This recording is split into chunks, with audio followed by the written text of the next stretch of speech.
went ahead and seam sealed the areas that had seam sealer before, inside as well. The only area that I wasn't really sure if it got it was there and there. I know there it had it because the other side still has the original one. But anywhere that I thought moisture was going to come through, I went ahead and put seam sealer on. I know those caps had it, and what they do is they put it in and then they put the cap and screw it in, and I put some over the top of it too, just to make sure it's sealed properly. The trunk's all done.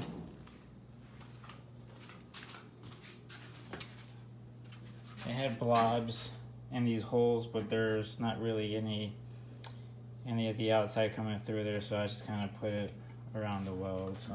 I may later on put some there, but for now it's good enough. Got it around the wheel wells, along the back side of the trunk by the seam where it connects. Same thing back here. And I also went ahead and put the holes, I drilled the holes out for the little trim piece that goes in the back. And what I did is I just made a template from the old piece. I kept it just to make sure I got the proper hole location for the that little trim. So I made the template, I followed that line that goes along here on the other piece. Same in the bottom, and then marked where the holes were at, and also cut around the tail lights on both sides to make sure that I got it just perfect. So then I peeled it off, transferred it here, and it lines up pretty good. So it's exactly how the factory one was. Getting closer, the only thing that I have to do now is around the wheel wells. I have to put some rust encapsulator, seam sealer, especially around here where it meets. And then just notice that I have a little pinhole there. You can kind of see the light that I have to weld. So I don't want any water or any road debris going inside to the trunk and causing it to rust, and I have to do this all over again. So I have to do this on both sides, and I ordered some rubberized sealer to kind of go alongside maybe the seam sealer, and it'll give it that factory look. If you look there, it'll look like that all along the side of it. And I may go ahead and use that stuff. It looks like it was the same stuff that was here, and go ahead and spray it. That way when I put the fenders on, don't have to mess with it.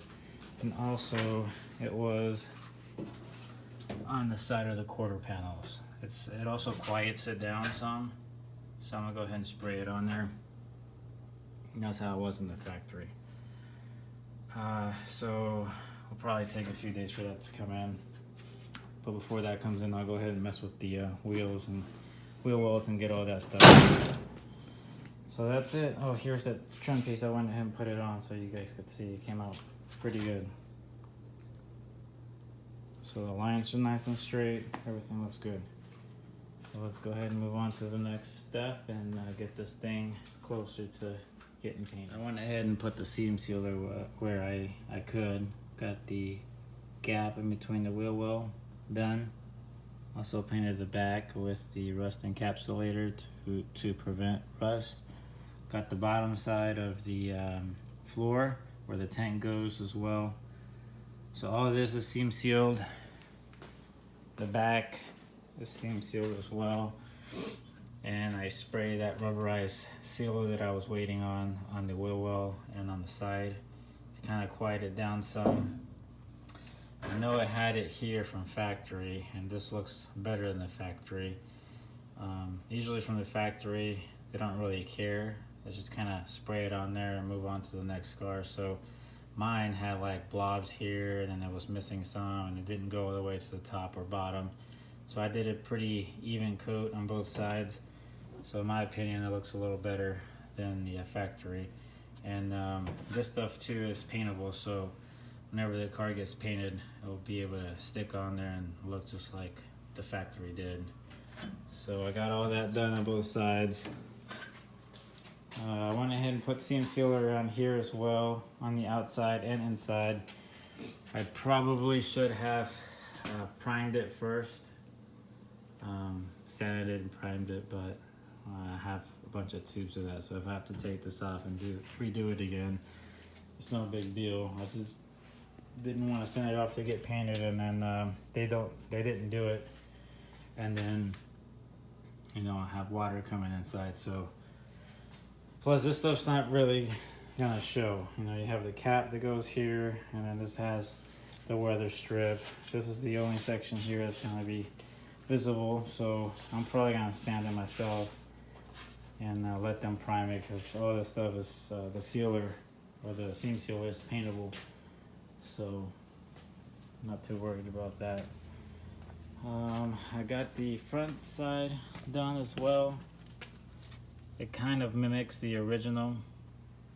It's not as thick or as textured as the original stuff, but I only put 2 coats on here, and it looks decent. I have the rust encapsulator behind it. I scuffed it, then I have this, so it really shouldn't rust at all. So I'm pretty sure it's all protected. Everything looks good inside. I went over it with that stuff as well to try to mimic. I mean, you're not gonna see it has carpet, but if someone were to take the carpet out, then it'll kind of mimic the original. So pretty much everything is seam sealed. I got the inside of the wheel wells as well. All I have left really is to do this section here all the way around, take the old stuff out. I got the front doors done. Let's see what else. What I'm planning on doing now is doing the front section,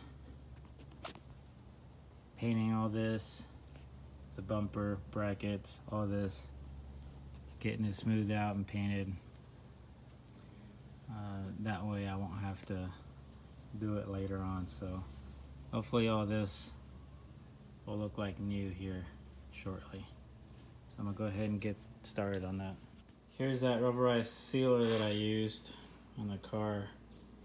Got it on eBay, and it's pretty fast drying. I like the way it works. Comes with a little nozzle too, in case you want to put it in little holes and stuff. So maybe you can find it on eBay and try it out. So far I'm pretty happy with it, so thought I would share it. And if you're looking for something that kind of mimics the factory look. I have to talk about these rivets for the mirror on the door. They have a special tool to put these on, but I didn't want to spend the $40, $30, $50 price range for one of those just to use it one time. So I decided to make my own little tool with some scrap metal. Made this handle, and it sits on there just right. And what you do is you get a screw. If you get one like this, it works the best. And then get a nut that's pretty tall. I made the mistake first of getting one that was not that tall and stripped it out, as you can see. So the taller you can get one, the better. And what you do is you put it in through the hole. See if I can do it one-handed. Put it in through the hole, and then you screw the little rivet nut that goes in there all the way in to where you see the threads come out on the other side with a nut there. And you put it in the hole, and then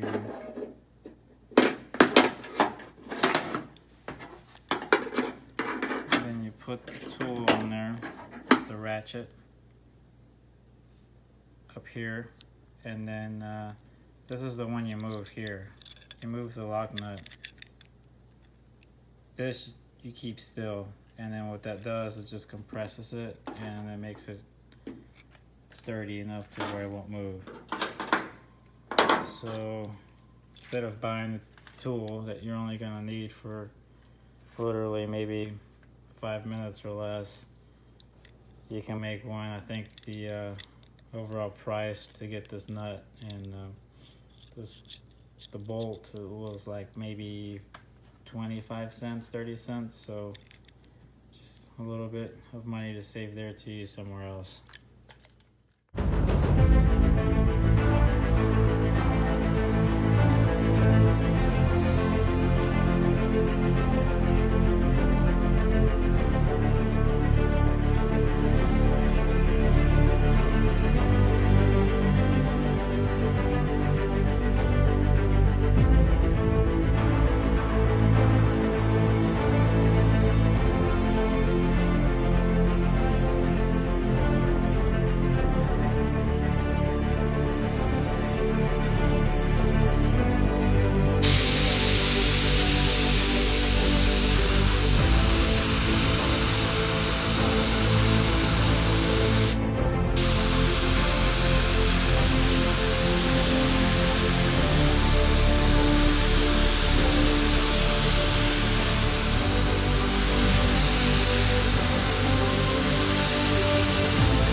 It's a little dirty. Got it back maybe a couple months ago. I did make a video when I first got it, but don't know what happened to it. It turned out pretty good. It's not perfect, but I'm happy with it.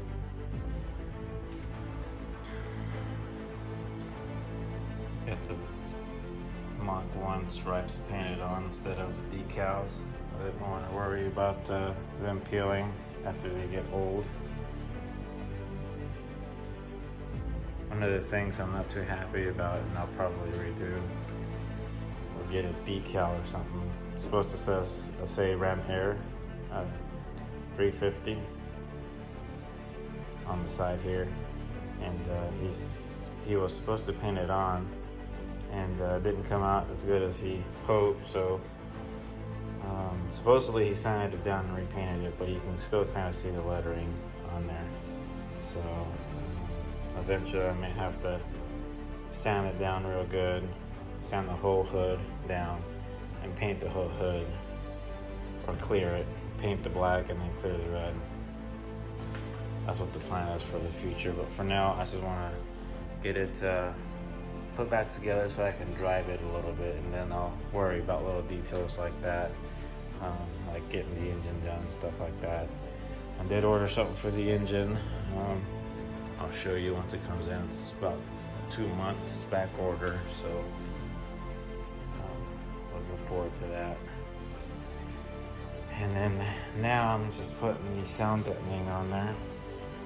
I got the Mach 66. It has good reviews. I mean, if you look at anything's gonna have good and bad reviews. Some of it's gonna be kind of pricey. Some people are gonna say that it's the same stuff as you know, the more expensive stuff, but I just got what I felt was gonna be good for me, and